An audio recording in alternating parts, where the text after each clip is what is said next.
Tale of Two Cities, Book the Second, The Golden Thread. Chapter 1, 5 years later. Tellson's Bank by Temple Bar was an old-fashioned place, even in the year 1780. It was very small, very dark, very ugly, very incommodious.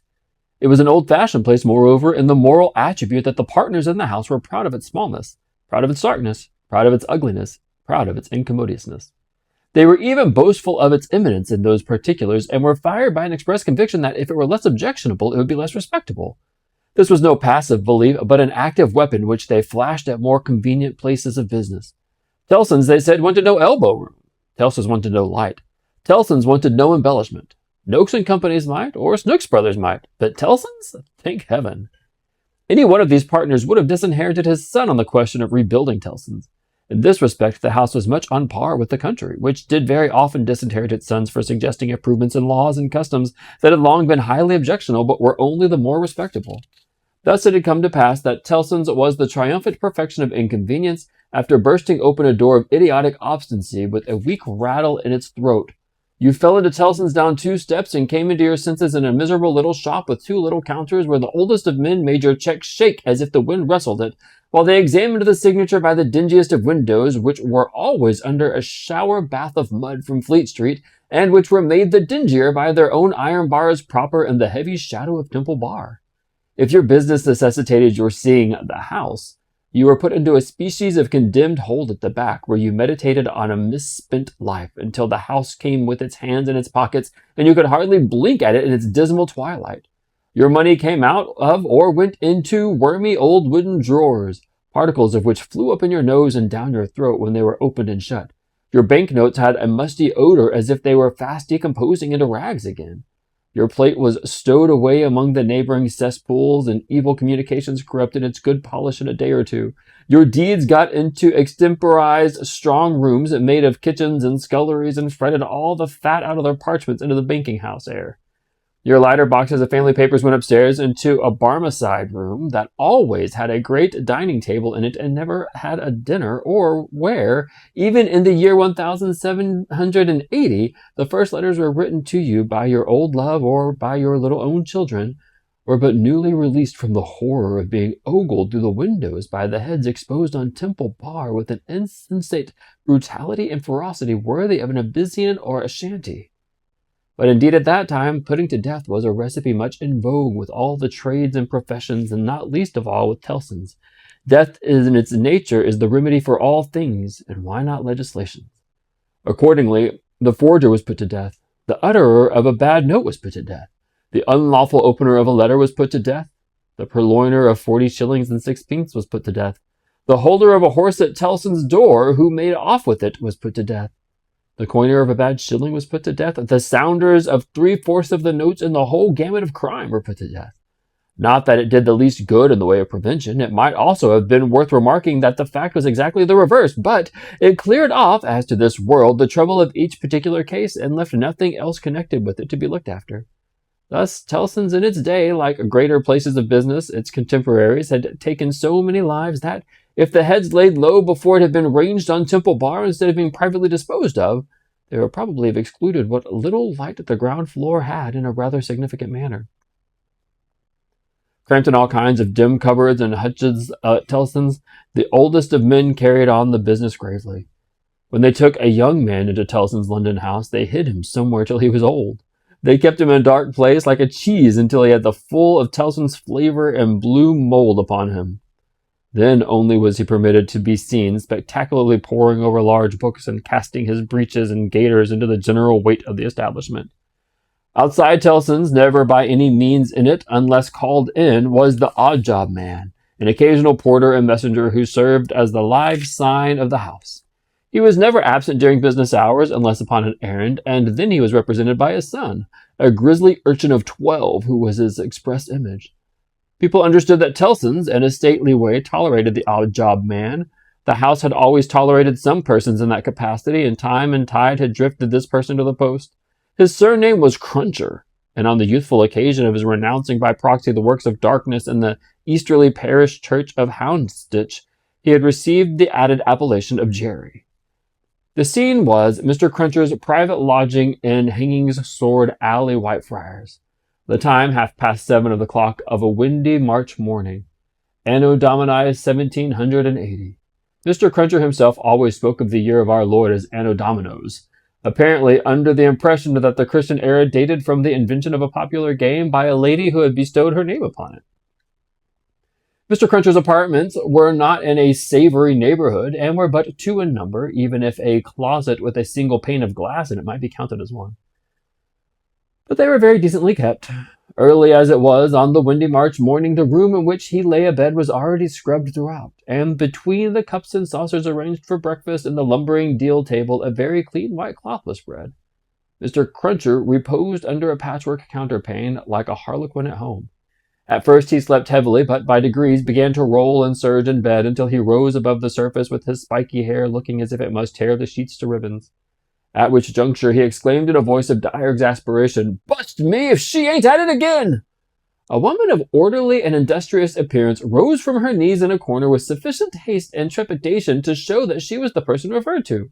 "What?" said Mr. Cruncher, looking out of bed for a boot. "You're at it again, are you?" After hailing the morn with his second salutation, he threw a boot at the woman as a third.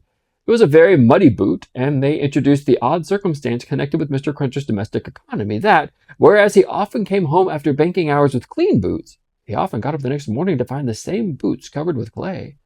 "What?" said Mr. Cruncher, varying his apostrophe after missing his mark.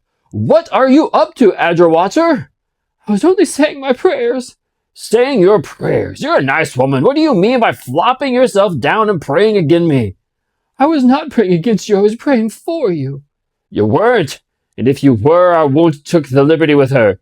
Here, your mother's a nice woman, young Jerry, going a-praying again for your father's prosperity. You've got a dutiful mother, you have, my son. You've got a religious mother, you have, my boy, going and flopping herself down and praying that the bread and butter may be snatched out of the mouth of her only child." Master Cruncher, who was in his shirt, took this very ill, and, turning to his mother, strongly deprecated any praying away of his personal board. "And what do you suppose, you conceited females," said Mr. Cruncher with unconscious inconsistency, "that the worth of your prayers may be? Name the price that you put your prayers at." "They only come from the heart, Jerry. They are worth no more than that." "Worth no more than that," repeated Mr. Cruncher. "They ain't worth much, then. Whether or no, I won't be prayed again, I tell you. I can't afford it. I'm not going to be made unlucky by your sneaking. If you must go flopping yourself down, flop in favor of your husband and child and not in opposition to 'em. If I had had any but an unnatural wife, and this poor boy had any but an unnatural mother, I might have made some money last week instead of being counter-prayed and countermined and religiously circumvented with the worst of luck." "Bust me," said Mr. Cruncher, who all this time had been putting on his clothes, "if I ain't, what with piety and one blowed thing and another, been choused this week into as bad luck as ever a poor devil of the honest tradesman met. Young Jerry, dress yourself, my boy, and while I clean my boots, keep an eye upon your mother now and then, and if you see any signs of more flopping, give me a call. For I tell you," here he addressed his wife once more, "I won't be gone again in this manner. I am as rickety as a hackney coach. I'm as sleepy as a laundman. My lines is strained to that degree, and I shouldn't know if it wasn't for the pain in 'em, which was me and which somebody else. Yet I'm none the better for it in pocket, and it's my suspicion that you've been at it from morning to night to prevent me from being the better for it in my pocket, and I won't put up with it, Adgerwater. You know what I'm saying now?" Growling in addition such phrases as, "Ah, yes, you're religious too. You won't put yourself in opposition to the interest of your husband and child, would you? Not you," and throwing off other sarcastic sparks from the whirling grindstone of his agitation, Mr. Cruncher betook himself to his boot cleaning and his general preparation for business. In the meantime, his son, whose head was garnished with tenderer spikes and whose young eyes stood close by one another as his father's did, kept the required watch upon his mother. He greatly disturbed that poor woman at intervals by darting out of his sleeping closets, where he made his toilet with a suppressed cry of, "You are going to flop, mother! Hello, father!" and after raising his fictitious alarm, darting in again with an undutiful grin. Mr. Cruncher's temper was not at all well improved when he came to breakfast. He resented Mrs. Cruncher's saying grace with particular animosity. "And, Adgerwater, what are you up to? At it again?" His wife explained that she had merely asked a blessing. "Don't do it," said Mr. Cruncher, looking about as if he rather expected to see the loaf disappear under the efficacy of his wife's petitions. "I ain't going to be blessed out of the house and home. I won't have my wittles blessed off the table. Keep still." Exceedingly red-eyed and grim, as if he had been up all night at a party which had taken anything but a convivial turn, Jerry Cruncher worried his breakfast rather than ate it, growling over it like any four-footed inmate of a menagerie. Towards 9 o'clock he smoothed his ruffled aspect and, presenting as respectful and businesslike an exterior as he could overlay his natural self with, issued forth to the occupation of the day. It could scarcely be called a trade, in spite of his favorite description of himself as an honest tradesman. His stock consisted of a wooden stool made out of a broken-backed chair cut down, which stool young Jerry, walking at his father's side, carried every morning to beneath the banking-house window that was nearest the Temple Bar, where, with the addition of the first handful of straw that could be gleaned from any passing vehicle to keep the cold and wet from the odd-man Job's feet, it formed the encampment for the day. On this post of his, Mr. Cruncher was as well known to Fleet Street and to the Temple as the bar itself, and was almost as ill-looking. Encamped at 9:15, in good time to touch his three-cornered hat to the oldest of men as they passed into Tellson's, Jerry took up his station on this windy March morning, with young Jerry standing by him, when not engaged in making forays through the bar to inflict bodily and mental injuries of an acute description on passing boys who were small enough to his amiable purpose. Father and son, extremely like each other, looking silently on at the morning traffic in Fleet Street, with their two heads as near to one another as the two eyes of each were, bore a considerable resemblance to a pair of monkeys. The resemblance was not lessened by the accidental circumstance that the mature Jerry bit and spat out straw, while the twinkling eyes of the youthful Jerry were as restlessly watchful of him as of everything else in Fleet Street. The head of one of the regular indoor messengers attached to Tellson's establishments was put through the door, and the word was given, "Porter wanted!" "Hooray, father! Here's an early job to begin with!" Having thus given his parent Godspeed, young Jerry seated himself on the stool, entered on his revisionary interest in the straw his father had been chewing, and cogitated. "Always rusty. His fingers is always rusty," muttered young Jerry. "Where does my father get all that iron rust from? He don't get no iron rust here." Okay. Book 2 opens with almost as much of a puzzle and confusion as Book 1 opens with. First of all, the title, The Golden Thread, should harken us back to the symbolism of Lucy's hair and the hair that was tied in the cloth folded around Dr. Manette's neck. We fast forwarded 5 years. We are in London, and I love the first couple of pages of this chapter as it describes the bank and the mustiness of the bank. I think that the author of Harry Potter had this as a reference point, or at least, unbeknownst to her, as some sort of an impact in her early literature days, because the descriptions of the bank in Harry Potter, I think, harkens to this dank, dark description. I love that it says, when the young men are hired, they're hidden away until they're old. I just think that's fantastic.